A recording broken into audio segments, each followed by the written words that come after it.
प्रणाम। मैं प्रवीण पांडे और आप देखना शुरू कर चुके हैं पंडित जी। हमारा आज का विषय इस श्रावण मास को लेकर है, इस सावन को लेकर है, भगवान शिव के रुद्राभिषेक और अभिषेक को लेकर है, उनके जलाभिषेक को लेकर है। आज हम ये बात करेंगे कि किस तरह से हमें शिव जी पर जलाभिषेक या रुद्राभिषेक करना चाहिए कि हमें उसका 2 गुना फल प्राप्त हो, पूर्ण फल प्राप्त हो, अथवा और क्या सावधानी बरतनी चाहिए बेलपत्र अर्पण करते समय। उसके अलावा आप लोगों को तो ये पता ही है कि इस बार अधिक मास है, कुछ लंबे ही समय के लिए सावन का महीना चल रहा है, जिसमें शिव भक्तों को शिवमय होने के लिए और अधिक समय प्राप्त होगा।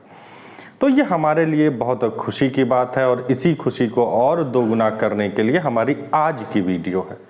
ये वीडियो अगर आपने एक बार पूर्ण रूपेण देख ली और इस चीज़ों को अपने जीवन में, अपने क्रियाकलापों में शामिल करना शुरू कर दिया, तो आपके द्वारा किया गया रुद्राभिषेक, आपके द्वारा किया गया शिव का जलाभिषेक, अथवा जो आप बेलपत्र अर्पण करते हैं प्रभु के ऊपर, उनका पूर्ण रूपेण फल आपको प्राप्त होगा। सो ये वीडियो बहुत इंपॉर्टेंट है आपके लिए, इसको कहीं भी स्किप मत करिएगा, पूर्ण देखिएगा। तो चलिए बिना विलंब के वीडियो की शुरुआत करते हैं और जानते हैं भगवान शिव की महिमा को।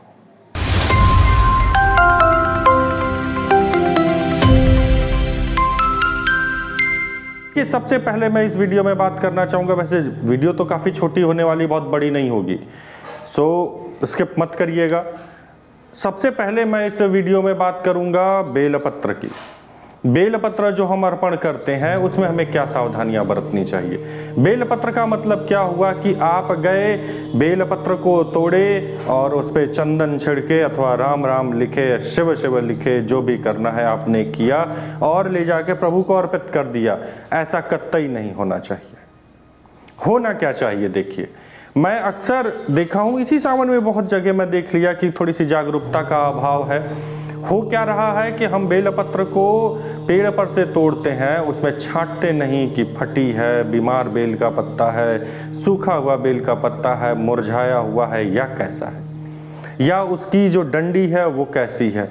हम बिना उनको देखे हुए लेके गए, भगवान शिव पे अर्पित किए कि भगवान शिव आपने दिया है, हम आपको अर्पित कर रहे हैं। अरे भैया, आपने दिया, ये सच्चाई है, उनके बिना इच्छा के कुछ नहीं होना है। लेकिन आपको तो भगवान ने हाथ पैर दिया हुआ है ना, आंखें दी हुई हैं। आपको जब उस चीज का ज्ञान है तो थोड़ा सा सजग रहें। सजग कैसे रहें? देखिए, 3 पत्तों का ही बेलपत्र, त्रिपत्र ही उनके ऊपर अर्पित किया जाता है। इसके अलावा नियम तो यह है कि नूतन पत्र होने चाहिए, नूतन पत्तियां, नई पत्तियां होनी चाहिए।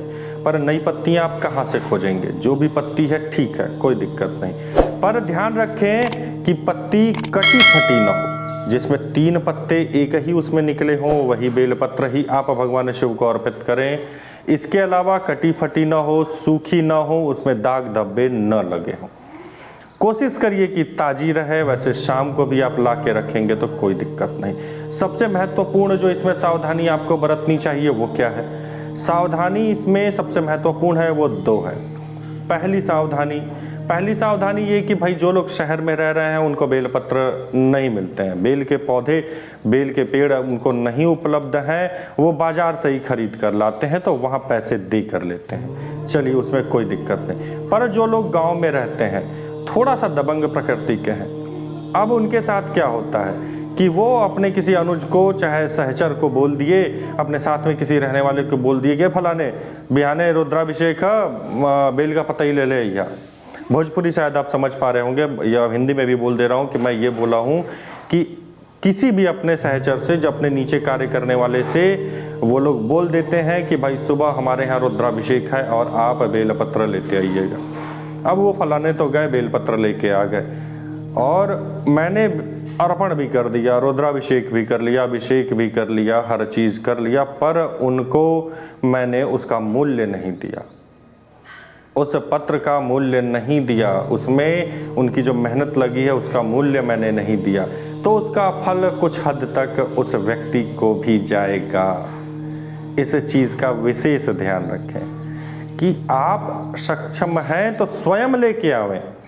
आप अपने परिवारजनों में से किसी से मंगवा लें, चलेगा, पर अगर किसी दूसरे व्यक्ति से आप मंगवाते हैं तो उसके परिश्रम का मूल्य अवश्य दें, तभी आप पूर्ण रूपेण फल प्राप्त कर सकते हैं। अन्यथा अपने फल में से शेयरिंग, जानते हैं ना, आजकल शेयरिंग बहुत चलती है, तो वहाँ भी शेयरिंग चलती है, वहाँ भी शेयर हो जाएगा। हो सकता है 50% चाहे बहुत श्रद्धा भाव से लिया है तो 90% चाहे 100% चला जाए। तो इस चीज़ का आप विशेष ध्यान रखिए। दूसरी इंपॉर्टेंट चीज़ क्या है कि जब भी आप बेलपत्र लेके आते हैं तो उसके नीचे एक डंठल निकला होता है, वो डंठल आप तोड़ दीजिए। रीज़न उसका कि फूल में अथवा बेलपत्र में अगर वो डंठल है, भगवान को आप अर्पित करते हैं तो वो शूल की भांति जाके प्रभु को चुभता है या किसी भी देवी देवता को चुभता है।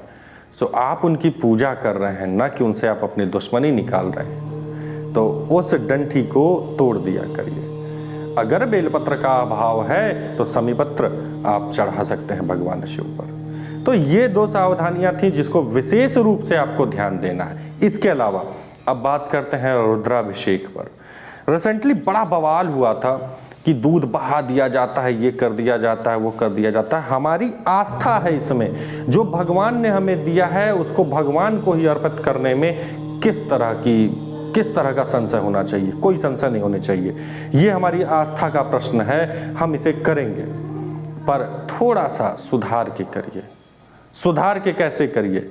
अगर आपके अपने गृह में हो रहा है रुद्राभिषेक तो भगवान शिव की छोटी सी शिवलिंग पंडित जी लेकर आते हैं। एक परात होता है, बड़ा सा परात होता है, उसी में ऊपर उसे स्थापित कर देते हैं और उसी में हम रुद्राभिषेक करते हैं, वहीं पे हम अभिषेक करते हैं। तो उस समय पर आप क्या करिए, अगर आप दुग्ध से कर रहे हैं तो या किसी भी अन्य पदार्थ से कर रहे हैं जो कि खाद्य पदार्थ की श्रेणी में आता हो, तो उसको आप इकट्ठा करिए और गौवंश को उसे पिला दीजिए, गौवंश को अर्पित कर दीजिए। इधर उधर फेंकने अथवा नाली में फेंकने से अच्छा है कि आप उसे गौवंश को अर्पित कर दें, इससे आपको डबल फायदे होंगे।